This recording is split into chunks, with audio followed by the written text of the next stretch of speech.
New 32 inches iMac, 2021, release date, price and specs rumors. If you are wondering when Apple will update the 27 inches iMac and what features and specs to expect, we have the latest information.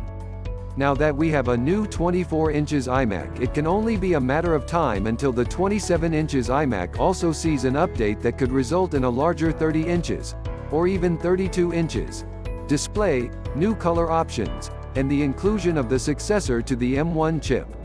In this article we will look at the rumors and speculation about the successor to the 27 inches iMac. Read on to find out everything we know about the release date, specs, features and design of the new large-screened iMac, which could feature an M2 chip and a larger 32 inches display. Release date: when Apple announced its plans to transition the entire Mac lineup from Intel processors to its own Apple Silicon in June 2020, and at the time it said that the transition would take 2 years. So far we have seen Apple add the first of its homemade processors, the M1 chip, to the iMac, Mac Mini, MacBook Air, and 2 of the MacBook Pro models. With WWDC coming up in June, it is highly likely we will see a successor to the M1 chip. This could be the M1X or the M2, and this new processor could be used in the iMac as well as the 16 inches MacBook Pro. It's also rumored that it could make an appearance in a new Mac Mini. We had questioned whether we would see Apple launch a new larger iMac at WWDC in June, but the event passed with no mention of Mac hardware. Apple did, however, unveil macOS Monterey. It is possible that due to the global component and chip shortages, Apple will be forced to wait until later this year to launch a successor to the 27 inches iMac. We could therefore have to wait until October for the new iMac. Design with the successor to the 21.5 inches iMac, arriving with a larger 24 inches display boasting 4.5K Retina and 7 different colors to choose from. It seems likely that the larger iMac will get a similar update. We could see reduced bezels giving way to a larger screen, discussed in more detail below, and we could see different color finishes. We are hoping that Apple chooses a slightly different color scheme for the larger iMac compared to the 24 inches model. The 24 inches iMac color scheme includes the following variegated colors: blue, green, red, silver, orange, yellow and purple that blend from dark on the back to a lighter pastel finish on the front. Apple could choose a darker finish for the larger Pro-focused iMac to distinguish it from the consumer level.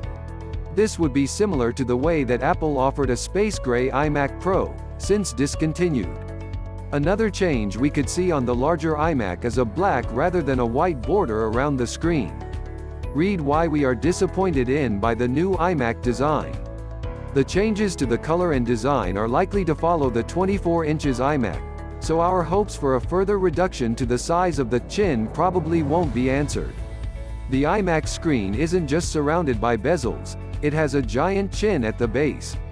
With all the components squeezed in behind the display, it seems a bit unfair to criticize this 2.5 inches aluminum section as it's a requirement of the all-in-one design.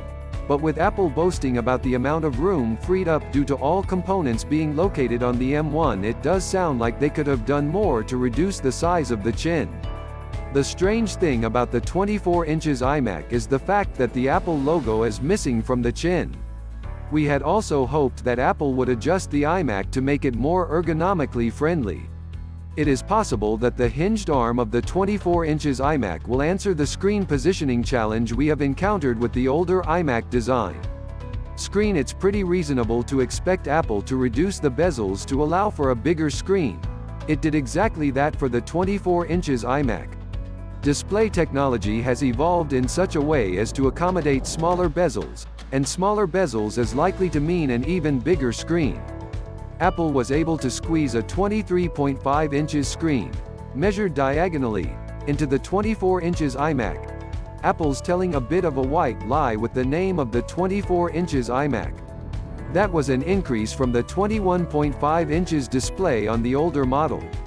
And yet the size of the iMac only increased a fraction. The new model is 1 centimeter taller and about 2 centimeters wider. This new screen is a 4.5K Retina display, offering 4480 by 2520 pixels. With the larger 4.5K display, the smaller iMac is edging in on the 5 kelvins display of the 27 inches iMac. In that case, the 5 kelvins Retina display offers 5120 by 2880 pixels. It's not only the 24 inches iMac making it look bad. Many modern displays are larger than 30 inches, so the 27 inches iMac display looks small by comparison.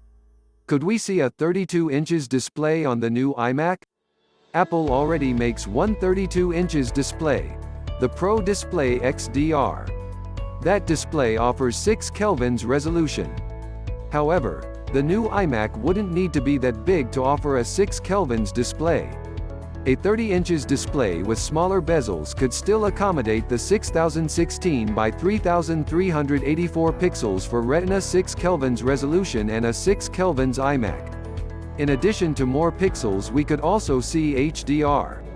The iMac screen is already able to display 1 billion colors, which is great. It's just that until Apple offers support for 4K HDR content on the iMac display, all the new content that Apple's produced for its TV Plus streaming service, which is available on the Mac via the TV app, will be squeezed into the P3 color profile. Surely Apple will want to make sure that this content will look its best on an iMac screen. A quick look at the Pro Display XDR can give us an insight to some of the other features we could gain with the new iMac screen, although we certainly wouldn't expect to see them all. The Pro Display XDR offers a maximum of 1600 nits of brightness, 1000 nits brightness, sustained, full screen, 500 nits SDR brightness. XDR, extreme dynamic range. 1 million to 1 contrast ratio. P3 wide color gamut. 10-bit color depth for 1.073 billion colors, a super wide viewing angle at 89 degrees left, 89 degrees right, 89 degrees up, 89 degrees down. Monitor works in both landscape and portrait orientation. Standard screen is engineered for low reflectivity, but the optional nano texture glass surface, which adds $1,000 to the price, etches a matte finish into the glass, at the nanometer level, to scatter light and avoid glare. Another change we could see is an ultra-wide screen. Ultra-wide displays have become a bit of a thing over the past couple of years, and it might be something that Apple could adopt for the iMac, although it might be something we see for the new Apple display first. We'd love to see an ultra-wide iMac with a 21:9 aspect ratio, compared to the 16:9 aspect ratio currently seen, which is a standard widescreen aspect ratio. One reason we may have a longer wait for Apple to update the larger iMac is if Apple wishes to transition the lineup to mini LED. Analyst Ming-Chi Kuo has said that coronavirus-related delays have pushed Apple's plans to use these screens, which should allow for thinner and lighter products, deeper blacks and better HDR back specs. The larger iMac is generally designed with the Creative Pro in mind. It's tended to feature a more powerful processor and graphics option than the smaller model, and can generally be outfitted with more RAM and storage. There is even a hatch via which a user can access RAM on the back of the iMac display, a usability feature designed with pro users in mind. But what can we expect to see in the next generation 27 inches iMac, or 32 inches iMac if that's what it is to become? Processor: the M1 has proven to be a very powerful chip, gaining outstanding benchmarking scores and rave reviews. But Apple won't be stopping there. The company will be working on the next generation to the M1 that will be even more powerful. What's not clear is what this new chip will be called. There are various rumors indicating that Apple is working on an M1X chip, but that might not be destined for the larger iMac. The M1X, if it exists, may end up being used in the remaining 13 inches MacBook Pro, which are rumored to be getting a 14 inches display in a redesign. For the larger iMac we may see something even better, an M2 chip rumored to offer 16-core CPU. According to a Bloomberg report in December 2020, for its next-generation chip targeting MacBook Pro and iMac models, Apple is working on designs with as many as 16 power cores and 4 efficiency cores. Graphics: the M1 offered 8 graphics cores, or 7 in the case of the entry-level MacBook Air and entry-level 24 inches iMac. The GPU capabilities of the M1 Macs have proved to be impressive and are beating the existing Intel Macs with integrated graphics. However, they are not beating Macs with high-end external GPUs, so we do expect a better solution for the successor to the 27 inches iMac. That appears to be the case. Leaked benchmarks from CPU Monkey indicate that we can expect to see a 16-core GPU in the M1's successor. Those benchmarks indicate that there will be 256 execution units for the M1X, or whatever it is called, compared to 128 execution units in the M1. Features: the 24 inches iMac ships with a color-matched keyboard with Touch ID, offers improved audio features, including a high-fidelity 6-speaker system with force-canceling woofers, and features an improved 1080p FaceTime HD camera with M1 image signal processor. It seems likely that the new larger iMac will ship with these same features. But what other new features might we see? Face ID for iMac: the FaceTime camera seems sure to be updated as it was for the 24 inches iMac, but could Apple go a step further? Many would like to see Face ID arrive on the iMac as an easy way to unlock and enter passwords, and there is evidence that Face ID is coming to the Mac. The Big Sur beta contains code that references a TrueDepth camera.